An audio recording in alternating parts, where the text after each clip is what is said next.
Saudara kekasih dalam nama Yesus, topik firman Tuhan pagi hari ini yaitu bertumbuh di dalam Tuhan.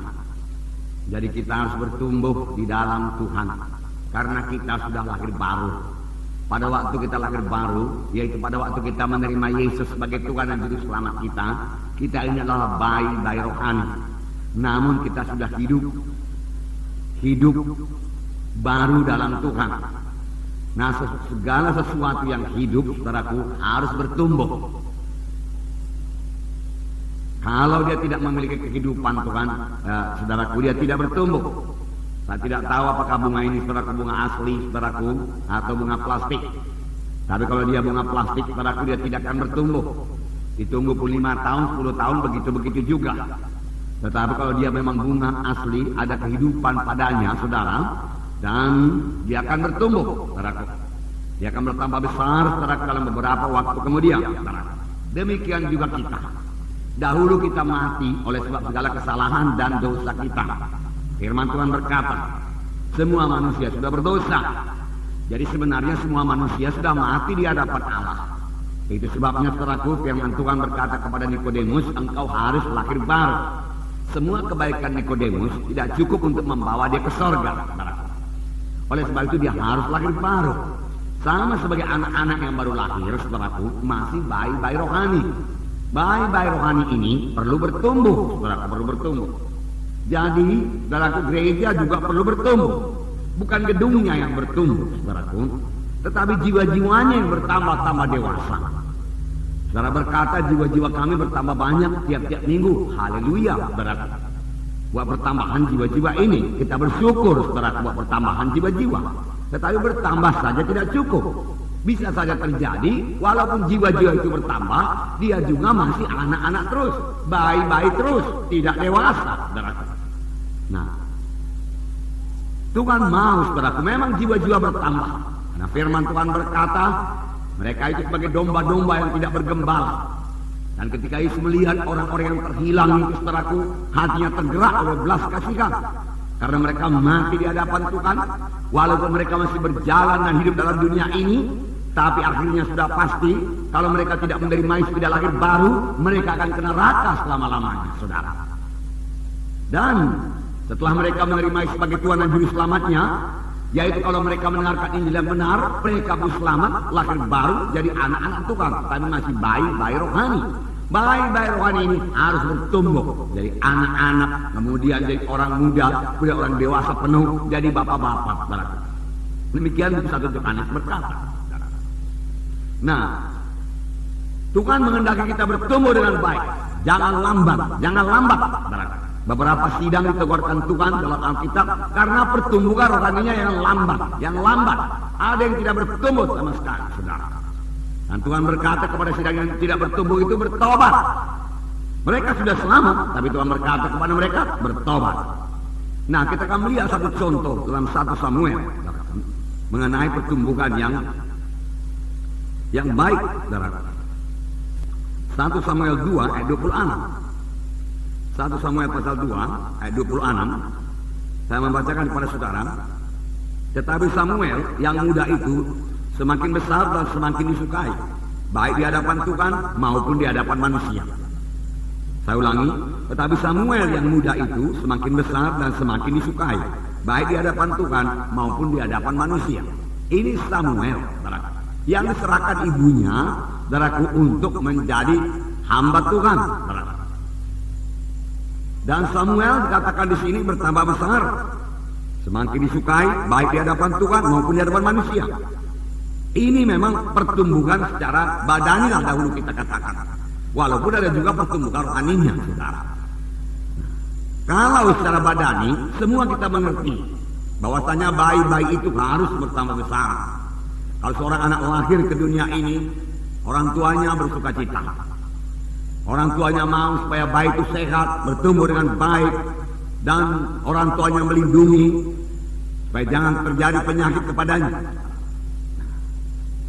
Tetapi kerap kali kalau sampai kepada perkara rohani, kita kurang mengerti. Banyak bayi-bayi rohani yang seharusnya sudah jadi anak-anak rohani atau anak muda rohani, tetap juga bayi-bayi rohani. Kurang mengerti. Yohanes Pembaptis dalam Lukas 1:80 dikatakan bertumbuh dengan baik. Yohanes Pembaptis Lukas pasal 1 ayat 80. Saya membacakan kepada saudara.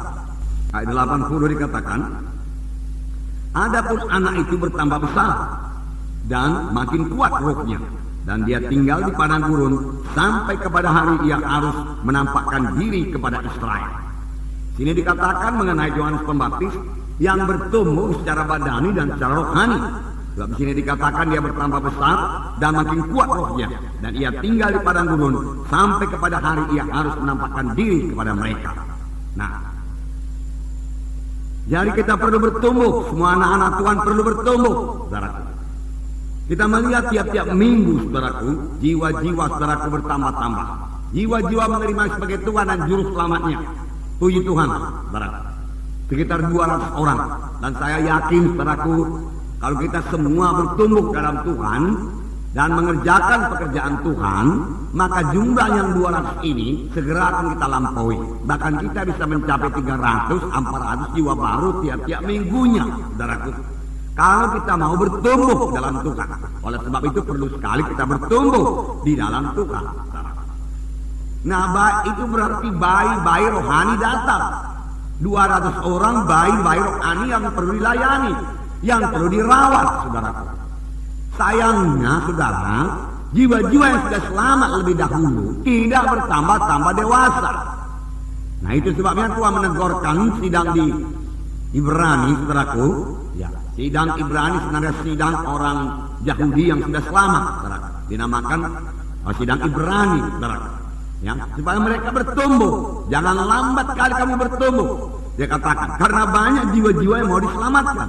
Siapakah yang melayani jiwa-jiwa itu, saudaraku semuanya? Kalau semua diserahkan kepada pendeta, saudara, tentu saja pendeta tidak sanggup, saudara. Enggak bisa. Nah, saudara, pendeta akan sibuk, saudaraku. Kalau secara badaninya boleh dikatakan kalau banyak baik-baik, saudaraku, apa yang diperbuat suster-suster, saudaraku? Saudaraku hanya menyediakan susu di sana, susu di sini, saudaraku.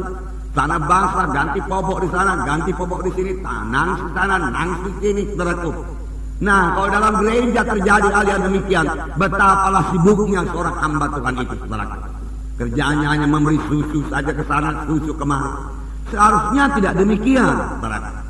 Seharusnya jiwa-jiwa yang sudah selamat lebih dahulu menjadi dewasa. Lalu setelah dia menjadi dewasa, ada bayi-bayi baru datang, saudaraku. Lalu jiwa-jiwa yang sudah menjadi dewasa ini, saudaraku, mengurus adik-adik rohaninya, saudara. Menjaga adik-adik rohaninya ini, saudaraku. Supaya adik-adik rohaninya juga bertumbuh di dalam Tuhan. Dengan demikian gereja bisa bertumbuh bersama-sama. Dengan demikian gereja bertambah-tambah dewasa. Bagaimana ini kehendaki Tuhan, saudaraku. Biarlah ini kita capai. Saudaraku, saya tidak berkata bahwasanya semua baik jiwa-jiwa yang selamat di sini, saudaraku, setelah beberapa bulan masih baik-baik juga, tidak. Tidak semuanya demikian, tapi ada yang demikian, saudaraku. Oleh sebab itu dengarkan firman Tuhan ini sungguh-sungguh, saudara. Supaya semua kita bertumbuh di dalam Tuhan, saudara. Semua kita bertambah-tambah dewasa dalam Tuhan. Semua kita bisa melayani, saudara. Karena semua kita adalah anggota tubuh Kristus, saudara. Saudara mempunyai tempat dalam tubuh Kristus. Oleh sebab itu saudara mempunyai pelayanan dalam tubuh Kristus. Jangan mau jadi penonton saja, saudara. Jangan mau menerima berkat saja daripada Tuhan, saudara. Ada saatnya kita menerima berkat daripada Tuhan, saudara. Kita minta kesembuhan daripada Tuhan, haleluya. Kita minta berkat daripada Tuhan, puji Tuhan. Tuhan pun memberikan, saudara. Tetapi kalau setelah 3 tahun masih demikian juga, saudara, berarti kita tidak bertumbuh. Nah, kita harus mulai bertumbuh. Kita harus mulai mengasihi jiwa-jiwa yang lain. Kita harus mulai, saudaraku, melihat saudara-saudara kita yang lain dan melayani mereka, saudaraku, dan bersekutu dengan mereka, saudara. Kita harus mengajari mereka. Kita mampu mengajari mereka perkara-perkara rohani karena kita sudah bertumbuh jadi orang-orang rohani, saudara. Nah, jadi bertumbuhlah jadi orang-orang rohani. Contoh, saudaraku, dalam Ibrani pasal 5, yaitu saudaraku surat kepada sidang Ibrani. Sidang Ibrani, Ibrani pasal 5 ayat 11 sampai 14. Saya akan membacakan kepada saudara.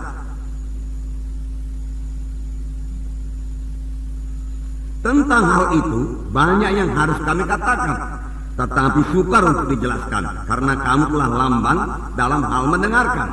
Sebab sekalipun kamu ditinjau dari sudut waktu, sudah seharusnya menjadi pengajar, kamu masih perlu lagi diajarkan ajas-ajas pokok dari penyataan Allah, dan kamu masih memerlukan susu, bukan makanan keras. Sebab barang siapa masih memerlukan susu, ia tidak memahami ajaran tentang kebenaran, sebab ia adalah anak kecil. Tetapi makanan keras adalah untuk orang yang dewasa, yang karena mempunyai panca indera yang terlatih untuk membedakan yang baik dan yang jahat. Nah, ini saudaraku sebenarnya peringatan, teguran. Teguran dari Paulus saudaraku kepada sidang Ibrani. Apakah dikatakan? Dikatakan dari soal waktu, sudah lama kamu selamat. Karena itu sebenarnya kamu sudah jadi guru. Ya, kamu sudah bisa memuridkan orang lain lagi. Tetapi sayang sekali kamu tidak bertumbuh. Paulus berkata, kamu masih anak-anak. Bahkan firman Tuhan yang diberikan kepada kamu juga adalah firman Tuhan yang berkat-berkat melulu. Kalau firman Tuhan mengenai pelayanan, pemuritan, dia belum sanggup.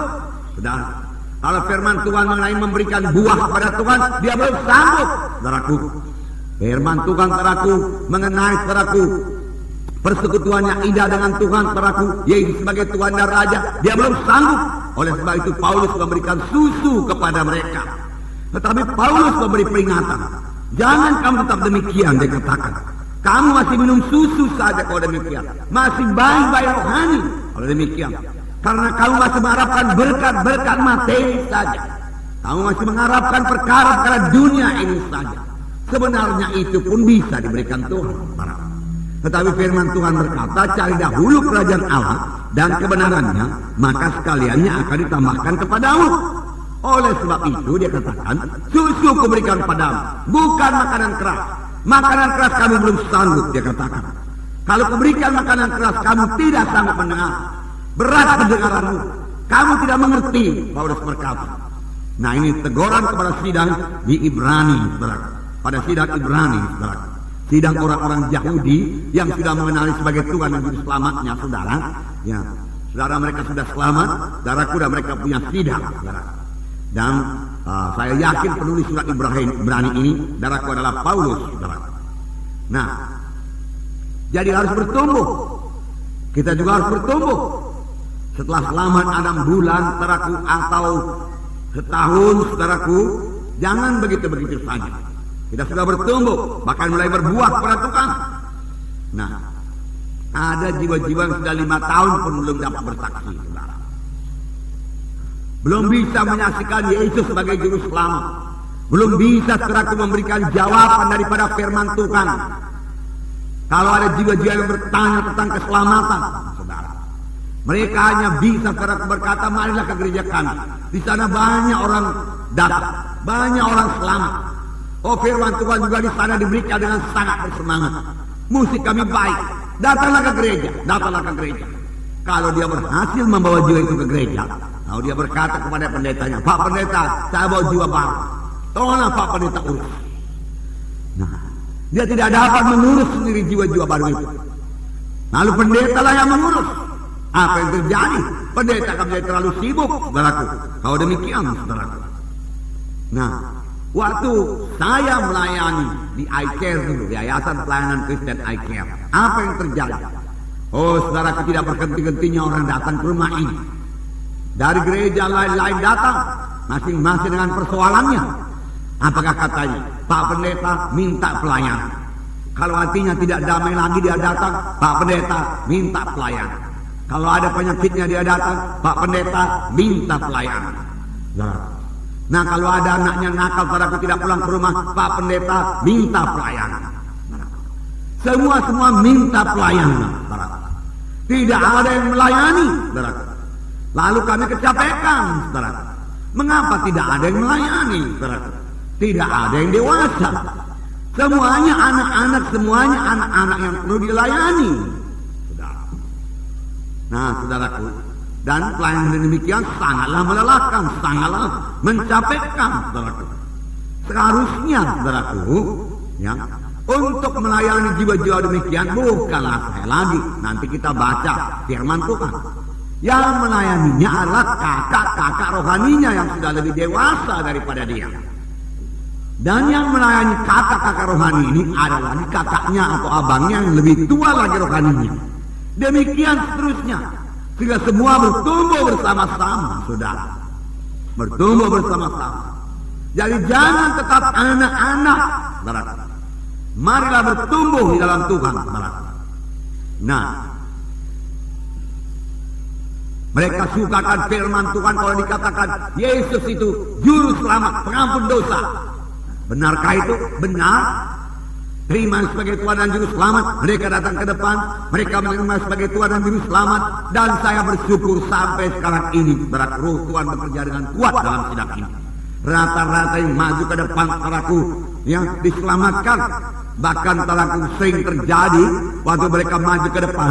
Apalagi kalau firman Tuhan diberikan saudaraku mengenai baptisan Roh Kudus, saudaraku, mereka juga menerima baptisan Roh Kudus pada hari yang sama. Karena pada baptisan kita saudaraku selalu mereka menerima baptisan Roh Kudus. Jadi satu tanda saudaraku Roh Kudus bekerja dengan kuat dalam sidang ini, saudaraku. Saudara, dalam gereja saya yang lama, saudaraku, saudara untuk menerima Roh Kudus perlu bertahun-tahun lamanya. Lalu kalau seseorang sudah menerima baptisan Roh Kudus, dia merasa bangga sekali. Oh, Pak Pendeta, saya sudah menerima baptisan Roh Kudus. Saya sudah bisa bicara dengan bahasa roh. Padahal nanti kita lihat saudaraku bahwasanya pelbagai pembaptisan, baptisan air termasuk baptisan Roh Kudus adalah tanda pertama daripada kekristenan, saudaraku. Itu bukan puncak daripada kekristenan. Tanda pertama yang harus dialami oleh setiap anak-anak Tuhan, saudara. Nah, saudara, dalam Ibrani, saudaraku, pasal 6 dikatakan, saudara, ya, ayat 1 dan 2. Sebab itu marilah kita tinggalkan ajas-ajas pertama dari ajaran tentang Kristus dan beralih kepada perkembangannya yang penuh. Janganlah kita meletakkan lagi dasar pertobatan dari perbuatan yang sia-sia dan dasar kepercayaan kepada Allah, yaitu ajaran tentang pelbagai pembaptisan, perompangan tangan, kebangkitan orang mati dan hukuman kekal. Nah, dalam gereja saudaraku yang masih anak-anak ini harus diberitakan terus-menerus. Apa yang diberitakan? Bertobatlah kamu. Dahulu di desa-desa saudara saya harus memberitakan ini berulang-ulang, berbulan-bulan, saudaraku, bahkan bertahun-tahun, saudaraku. Saya ulang-ulang, saudara. Saya katakan saudaraku, bertobat, bertobat, jangan ikut acara-acara kegelapan, bertobat dari berkala-berkala kamu, bertobat dari ajimat-ajimat, bertobat daripada perbuatan-perbuatan yang jahat. Betulkah itu semua? Betul. Berbaiklah kepada Tuhan. Betulkah itu semua Alkitabiah? Itu Alkitabiah. Terima sebagai Tuhan dan Juru Selamat, maka kamu akan selamat. Betul. Nah, tetapi kalau sudah 2 tahun berita masih demikian juga, tandanya sidang itu masih anak-anak. Ya, yang pertama dikatakan ajas pengajaran yang mula-mula, yang mendasar, yaitu bertobat. Kemudian di sini terdapat kepercayaan kepada Allah, iman. Dan sangat bersyukur kepada Tuhan. Tuhan memberikan iman pada sidang ini, saudara. Beberapa waktu yang lalu saya sudah mengajarkan iman pada saudara. Rata-rata sudah punya iman, saudara. Dan iman memang tidak pernah gagal, saudara. Oh, iman itu sesuatu yang baik, saudara. Ya, sesuatu yang diberikan Tuhan kepada kita supaya kita beroleh kegenapan firman Tuhan dalam hidup kita. Sebab firman Tuhan juga berkata, tanpa iman mustahil. Saudara harus punya iman. Kalau saudara punya iman buat kesembuhan, maka saudara akan sembuh. Saudara punya iman buat keberkatan, maka saudara akan keberkatan. Saudara punya iman, saudaraku, untuk menerima tanda ajaib mujizat Tuhan, maka saudara akan terima. Sama sebagai imanmu jadilah padamu. Firman Tuhan berkata, haleluya. Dan kita juga sudah diajarkan bagaimana cara mempraktekkan iman. Bagaimana cara mempraktekkan iman? Kita harus mengucapkan iman kita itu. Ucapkan apa yang dikatakan firman Tuhan, kita ucapkan. Iman tidak bergantung kepada perasaan. Tidak, saudaraku. Walau perasaan masih sakit, badan masih lemah, kita berkata apa yang dikatakan firman Tuhan. Firman Tuhan berkata, oleh bilur-bilur Yesus saya sudah sembuh. Walau penyakit masih ada, saudaraku. Saya mempraktekannya beberapa tahun yang lalu, saudaraku. Dan saya menerima kesembuhan. Tuhan mengenapkan janjinya, saudaraku. Puji Tuhan, saudaraku, puji Tuhan. Nah, saudaraku yang ke-6 nama Yesus itu iman, percayaan kepada Allah. Kemudian dikatakan ajaran tentang pelbagai pembaptisan. Oh, seperti saya katakan tadi, Oh ada anak-anak Tuhan. Oh terima kasih Tuhan. Saya sudah dibaptiskan dengan roh. Saya sudah berbahasa roh. Oh saya sudah sampai pada puncak kekristenan Pak Pendeta, dia katakan. Belum, saudara. Itu baru tangga dasar, saudaraku. Saudara, kerap kali dalam baptisan kita juga saudara, baptisan air. Mereka saudaraku menerima baptisan Roh Kudus. Biarlah itu berlangsung, saudara. Kalau saya tidak salah, saudaraku, baptisan air berikutnya tanggal 24 bulan ini, betul? Ya. Biarlah pelbagai pembaptisan berlaku, bukan yang satu baptisan, saudaraku. Itu sebabnya orang-orang yang berkata mengapa 2 kali dibaptiskan. Firman Tuhan berkata ada pelbagai pembaptisan, saudara. Ada baptisan yang dilakukan oleh manusia, ada baptisan yang langsung Tuhan Yesus sendiri membaptiskan, yaitu baptisan Roh Kudus. Orang itu tenggelam dalam Roh Kudus, orang itu dipenuhkan dengan Roh Kudus. Orang itu mulai setelah berbicara dalam bahasa roh. Dia mulai mendapat persekutuan yang pertama indah dengan Tuhan. Dia beroleh kuasa untuk menjadi saksi Tuhan. Namun firman Tuhan berkata, itu pun masih juga anak-anak, saudara. Yang manakah yang dewasa kalau demikian, saudara? Nah, supaya kita jangan masuk sains, supaya kita jangan berhenti pada baptisan Roh Kudus. Pada waktu saya melayani di ICAR, saudaraku, dan mereka memang belum pernah dengar tentang baptisan Roh Kudus. Dan beberapa kali Tuhan memberikan dalam hati saya memberitakan mengenai baptisan Roh Kudus. Dan beberapa kali juga saya tidak patuh kepada Tuhan, saudara. Tetapi akhirnya saya patuh kepada Tuhan. Saya tidak bisa berbuat apa-apa lagi, saudara. Lalu saya beritakanlah mengenai baptisan Roh Kudus, saudara. Dan mereka penuh dengan Roh Kudus. Pada waktu saya ingat sekitar 300 orang disimak konser sana, saudaraku, berbahasa roh. Gedung itu seolah-olah mau meledak, saudara, karena kuatnya mereka berbahasa roh. Oh betapa kuat pun saya bicara melalui mic, mereka tidak dengar lagi, mereka tenggelam dalam Roh Kudus. Haleluya. Tetapi sayangnya setelah mereka menerima baptisan Roh Kudus, mereka merasa mereka sudah sampai di puncaknya. Inilah dia seluruh kekristenan. Belum, saudara. Itu masih bahagian kecil daripada maksud Tuhan yang indah, saudara. Pada waktu Tuhan naik ke sorga, dia berkata kepada murid-muridnya, sebelum mereka itu melayani, tunggulah di Yerusalem sampai kami dilengkapi dengan kuasa dari Maha Tinggi, karena Yohanes membaptis dengan air, tapi tidak lama lagi kami akan dibaptis dengan Roh Kudus. Mereka menunggu, saudara. Setelah 10 hari mereka menunggu, mereka penuh dengan Roh Kudus, baru permulaan. Saudara, keberkatan, saudaraku. Ya, misalnya bisnis, saudara, keberkatan, saudara, berkat yang melimpah mulai mengalir, itu permulaan, itu kemurahan Tuhan. Saudara harus bertanya kepada Tuhan, untuk apa berkat ini Tuhan? Maka berkat saudara akan mengalir terus, dan pengertian saudara bertambah-tambah, saudara. Maksud saya pengertian yang bertambah-tambah, saudara, yaitu pengertian rohani, saudara. Hal-hal rohani lebih berharga kepada kita daripada hal-hal materi. Ini salah satu tanda orang itu sudah menjadi dewasa, saudara. Dia mengejar perkara-perkara rohani lebih daripada perkara-perkara badani ataupun perkara-perkara materi. Kepada jiwa-jiwa yang sudah lama selamat, kemudian dia sakit kembali, saya katakan, selidiklah pri rohani, mengapa kamu sakit kembali. Tentunya ada yang tidak berkenan kepada Tuhan.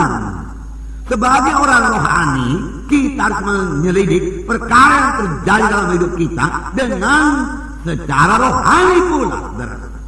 Karena tidak ada yang kebetulan jadi kepada kita. Tidak selembar rambut pun jatuh daripada kepalamu, kalau bukan kena Bapakku, Tuhan berkata. Nah, saudaraku yang kasih dalam nama itu, orang yang dewasa itu, saudaraku, bukan yang minta berkat-berkat saja, bukan hanya minta kesembuhan saja, bukan hanya minta, saudaraku, bebas daripada ikatan-ikatan saja, kuasa-kuasa kegelapan, bukan, saudaraku, tetapi juga mereka bertumbuh mengakui Yesus sebagai Tuhan dan Rajanya. Bagaimana firman Tuhan pada minggu yang lalu, Yesus sebagai Raja kita, kita ini hambanya. Apa yang kita berbuat, kita patuh saja kepada Tuhan. Patuh mutlak, patuh sepenuhnya kepada Tuhan. Sama sebagaimana yang dikatakan Nabi Yesaya. Yesaya waktu dia melihat kemuliaan Tuhan, kemudian dia dengar Tuhan berkata, siapakah yang akan kusuruhkan? Yesaya berkata, ini aku Tuhan, utuslah aku. Ini kehendak Tuhan. Ini aku Tuhan, utuslah aku. Yang dewasa rohaninya setelah aku berpikir bagaimana supaya sidang Tuhan bertumbuh dengan pesat, bertambah-tambah dengan pesat. Dia berpikir apa yang bisa saya berikan kepada gereja, pelayanan apa yang bisa saya perbuat di gereja. Saya mesti melayani, saya ini anggota tubuh Kristus. Saya mesti melayani jiwa-jiwa, saya mesti memuridkan jiwa-jiwa. Bukan berpikir berkat apa yang bisa saya terima dari gereja, bukan. Apa yang bisa saya beri kepada gereja. Tanda dewasa yaitu memberi. Yang secara dunia juga demikian. Saudara sudah dewasa dan berhasil, maka saudara memberi. Anak-anak tidak memberi. Anak-anak mementingkan diri sendiri. Anak-anak tidak mengerti perkara rohani kalau secara rohani. Kepada anak-anak kecil, saudara bawa makanan yang baik, bonbon, saudaraku, dan saudara bawa uang saudaraku 100.000, saudaraku. Nah, pilih mana? Dia tidak kenal uang 100.000, dia pilih bonbon, saudaraku. Itu bisa dimakan, enak. Itulah dia anak-anak badan, saudaraku. Nah, saudaraku, anak-anak rohani, saudaraku, demikian juga. Ini perkara rohani yang indah-indah, saudaraku. Nah, ini hanya perkara kesembuhan saja, perkara badani saja. Manakah dia pilih? Saya pilih ini. Saya pilih berkat materi. Nah, saudaraku yang kasih dalam nama Yesus, dia tidak lebih mendahulukan perkara-perkara rohani. Firman Tuhan berkata, cari dahulu kerajaan Allah dan kebenarannya, maka sekaliannya akan tambahkan padamu.